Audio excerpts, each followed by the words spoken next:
guys, welcome to my 32-week pregnancy update. I feel like every video that I'm doing now I'm getting a little bit more like, not panicky, but just, it's like when people ask me how far gone I am, and as I've said, like 30 weeks, 31 weeks, 32 weeks, it's like, I don't know, people's responses are just like, oh, not long to go then, and people don't need to say like, oh, so when will you be due, and work it out. They're like, oh wow, that's like 7 weeks away. So it's really given us a kickstart to get loads done this week. It's been a really pregnancy or baby focused week, which has been lovely. So firstly, we started decorating the baby's nursery. So I literally just changed the walls from magnolia to white, and it's given me a really big push to pick up all of the little bits and bobs that I wanted to go in there as well. So those are a couple of things off my bucket list, which I'll link below if you haven't seen it. So that's doing the nursery, and buying things that I either couldn't afford with Jasper or I just didn't really know about or didn't need with Jasper. Firstly, I ordered a really gorgeous Moses basket from Plum & Sparrow. I'll leave a link below because they're just amazing. They're all like one of a kind, handmade. So I'll be featuring that a lot. I'm sure you'll see that all the time because it's so gorgeous. I also got one of those sleepyhead like insert things that you can put in the Moses basket and in their cot. Some lovely stuff from like Instagram shops. Yeah, there'll be lots and lots of hauls coming up, which is exciting. And then another thing that was on my pregnancy bucket list was a 4D scan. I'd completely forgotten to book it. And then I watched Emily Norris's, was it her 25, 26 week?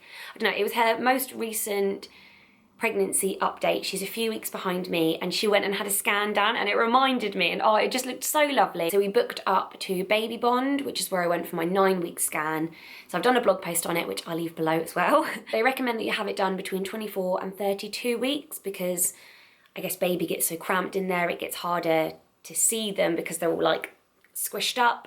And by 32 weeks, they're normally head down. So the head's normally kind of hidden in your pelvis. So the lady did say they're trying to push it forward to like 30 weeks because at this stage, people are normally quite disappointed because they can't see anything. I was 31 weeks and 5 days. I went on Tuesday. And baby boy is actually Breech.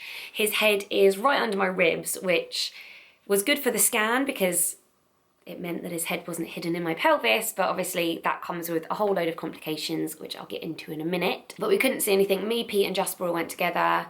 Like Pete worked from home for the day just so that he could come, and baby boy's face planting my placenta. I think my placenta's out in front. And yeah, just couldn't see anything. Went out to the waiting room, had a little walk around, had a sugary drink, loads of biscuits, went back in, still couldn't see anything. So we were gonna book to come back the next day, but then the receptionist called me and was like, if you can come back in an hour, we can try and do it again today. Pete couldn't come, so it was just me and Jasper. But by the time I came back, I'd had some ice cream and an orange, which they recommended because of all the sugar and like the coldness to get baby moving. And that worked. He had turned around, so he was still head up, but he'd kind of turned his face around so we could actually see him. And oh my goodness, it was the most emotional scan that I've had. I think just because I could actually see him, like his pouty lips and his little chubby chin, and he's got a really squishy nose. I don't know whose nose he's got, but it's not mine or Pete's. And he had like a little frown, and it was just so cute, and Jasper was waving to him, and he was looking at my belly and then looking at the scan going, baby, same. Baby had his fist up to his forehead, so it made it difficult to see sometimes, but it looked like he was saluting, and oh, it was really lovely. So when we first went in and couldn't see anything, the only picture that she could take was a penis shot. Like nothing of his face at all. So this is what I came out with the first time. I don't know if you can make it out. That is his penis. Those are his testicles, and like that's one leg and another leg. So I was like, that's what I've got to show. A penis shot for like £130, whatever it cost. So basically everything was fine, like everything was where it should be and working fine and all of that stuff. His head circumference was 302.7 millimeters, abdominal circumference 287.8 millimeters, and his femur length 61.3 millimeters.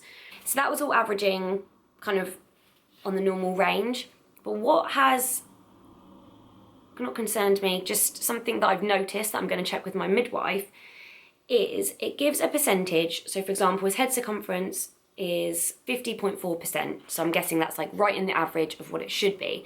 However, next to it says gestational age 32 weeks 3 days, and on the other bit there's like another little graph, and it will say last menstrual period would have made him 31 weeks and 5 days on the day of the scan. Actual ultrasound age, 32 weeks and 3 days. That's for the head circumference. And then for femur length, 32 weeks and 2 days. And for his abdominal circumference, 32 weeks and 6 days. So I don't know. According to this, he's just got a big belly, which means that his belly is more of the age of an older child, like of a baby that would be 32 weeks and 6 days, or if my dates are actually wrong. Because then on the top, it says gestational age, 31 weeks and 5 days, gestational age, actual ultrasound age, 32 weeks and 4 days, which would be an average of the femur length, head circumference and abdominal circumference that they worked out. So according to this, my estimated due date is actually the 5th of August, which is 6, 7, 8, 9, 10, 11, 6 days earlier than I thought, which means that today would actually be like my 33-week update. I'm like, oh, I wrote this all down in a blog post, and afterwards I was like, oh my God, that's really long. I don't know if anyone's gonna understand that. But yeah, basically, according to this, it's saying that my due date is the 5th. But she never said anything to me, which I kind of think you would. I mean, I was too interested in like looking at the pictures of the baby to find out anything about his measurements. So I'm gonna talk to my midwife because this has now given me like a week less to plan, and so I'm kind of freaking out a little bit. I don't know, I'm just gonna not panic about that. But yeah, it was a really lovely scan. We got a DVD as well that was like 7 minutes long, so Pete could see that when we got home. It's just a really nice keepsake to have, so I would definitely recommend going for a 4D scan well before 32 weeks. So as for baby, he, like I said, is breech. Now, I've Googled it, and a lot of things say that normally at this stage, baby is head down. If he's not, it's fine, because a baby could be breech the day of delivery and they could still turn them. But obviously I would rather this just happen naturally. I know he's got time to turn, but still, if any of you have any tips or advice or any experience of it, please do let me know, because I'm completely clueless. I have no idea what to do. I'm not massively concerned, but I would just rather he was in the right position around now. But yeah, apart from that, he's doing really, really well. He's kicking loads, and yeah, his little feet are right down there, kicking on my bladder. His head's right stuck under my ribs. But yeah, apart from that, baby boy is perfect. In terms of me, symptoms-wise, SBD and sciatica have been pretty much the same.